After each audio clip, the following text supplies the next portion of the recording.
America અને Israel દ્વારા મળીને ઈરાન વિરુદ્ધ શરૂ કરાયેલા યુદ્ધ અંગે અનેક વિશ્લેષણો સામે આવી રહ્યા છે। યુદ્ધના 2 સપ્તાહ થઈ રહ્યા છે।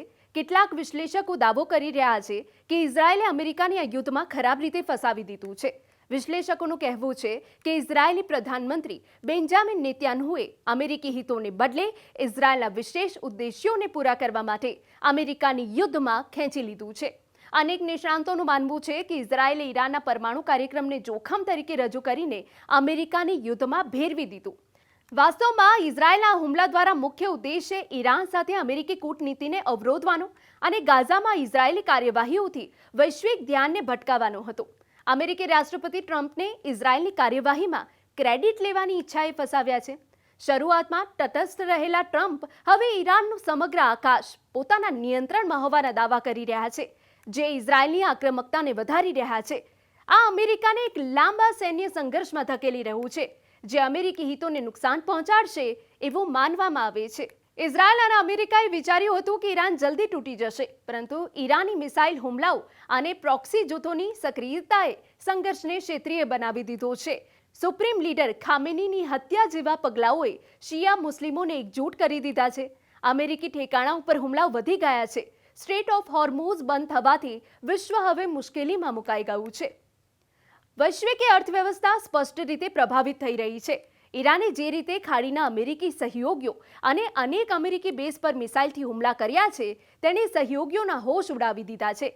ઈરાન યુદ્ધ સમાપ્ત કરવા અમેરિકા પર દબાણ વધારવા લાગી ગયું છે। રિસ્પોન્સિબલ સ્ટેટક્રાફ્ટના વિશ્લેષકો લખે છે કે ઇઝરાયલ અમેરિકાને એક જાળમાં ફસાવી રહ્યું છે।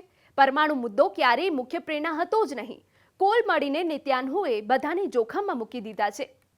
પેલેસ્ટાઇન ક્રોનિકલના વિશ્લેષક ઇનલેકેશે લખ્યું કે વોશિંગ્ટન અને તેલ અવીવના ખોટા અનુમાનોએ યુદ્ધને વધાર્યું છે, જેથી વ્યૂહાત્મક હાર નિશ્ચિત થઈ રહી છે।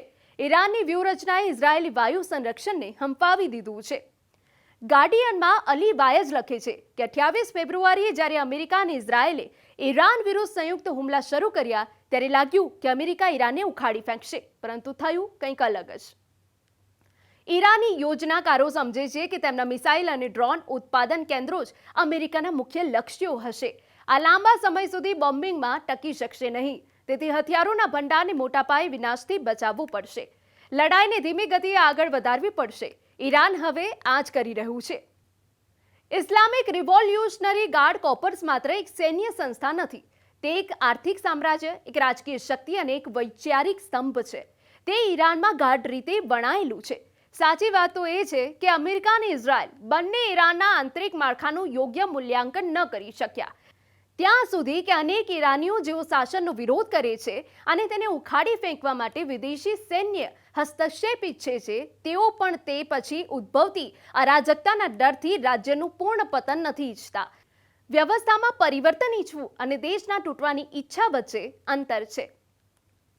ઈરાન વિશેષજ્ઞ અને બ્રુકિંગ્સ ઇન્સ્ટિટ્યુશનના સુઝાન મલોની કહે છે કે ઇઝરાયેલી હુમલાઓએ ઈરાનને પડોશી દેશો પર હુમલા કરવા માટે મજબૂર કર્યા છે, જે અમેરિકાને વૈશ્વિક અર્થવ્યવસ્થા અને સહયોગીઓની સુરક્ષામાં ફસાવી રહ્યું છે। તેલ અવીવ યુનિવર્સિટીના પૂર્વ પ્રેસિડેન્ટ અને મિડલ ઇસ્ટ વિશેષજ્ઞ તમર રબિનોવિચ કહે છે કે ઇઝરાયેલી આક્રમકતા ટ્રમ્પની ક્વિક એન્ડ ઈચ્છા સાથે ટકરાઈ રહી છે, જે અમેરિકા ઇઝરાયલ સંબંધોને ખરાબ કરી શકે છે। ગલ્ફ દેશો પર ઈરાની હુમલાઓ અમેરિકી અડ્ડાઓને જોખમમાં મૂકી રહ્યા છે। બ્રુકિંગ્સ ઇન્સ્ટિટ્યુશનના જ ડિફેન્સ પોલિસી વિશેષજ્ઞ મારિયા કાર્લીને લખ્યું કે આ યુદ્ધ અમેરિકાને લાંબા સમય સુધી ફસાવી શકે છે। ન્યૂયોર્ક ટાઈમ્સમાં એક કોલમમાં લખવામાં આવ્યું કે ગલ્ફ દેશો હવે ઇઝરાયેલને પણ ક્ષેત્રીય જોખમ માનવા લાગ્યા છે, કારણ કે તેના હુમલાઓએ ઈરાનને ઉશ્કેર્યું છે અને અમેરિકી સંરક્ષણને નબળું કર્યું છે। તેથી અમેરિકાની કૂટનીતિ વિફળ થઈ રહી છે। ખુદ અમેરિકી જનતા પણ આવું જ માની રહી છે। આ વાત અનેક તાજેતરના પોલ્સથી પણ જાહેર થઈ રહી છે। આ જ મહિને થયેલા અનેક તાજેતરના પોલ્સ કહે છે કે ઇઝરાયેલની ભૂમિકાને ટ્રિગર અથવા ટ્રેપ તરીકે જોવામાં આવી રહી છે, તેથી અમેરિકી હિતોને નુકસાન થઈ શકે। એક્સ પર તાજેતરની કેટલીક પોસ્ટમાં કેટલાક અમેરિકી યુઝર્સ કહી રહ્યા છે કે ઇઝરાયેલે અમેરિકાને ઈરાન યુદ્ધમાં ફસાવી દીધો છે। કેઝ્યુઅલ્ટીઝ વધવા પર જનમત વધુ વિરોધ થઈ જશે। જો યુદ્ધ લાંબુ ચાલ્યું તો વિરોધ વધી શકે છે। અનેક યુઝર્સ કહી રહ્યા છે કે ઇઝરાયેલ આરામથી બેઠું છે અને બધું નુકસાન અમેરિકા સહન કરી રહ્યું છે। અનેક યુઝર્સે લખ્યું કે અમેરિકાએ વિચાર્યું પણ નહીં હોય કે ઈરાન તેને આ રીતે જવાબ આપીને મોટો ઝટકો આપી શકે છે.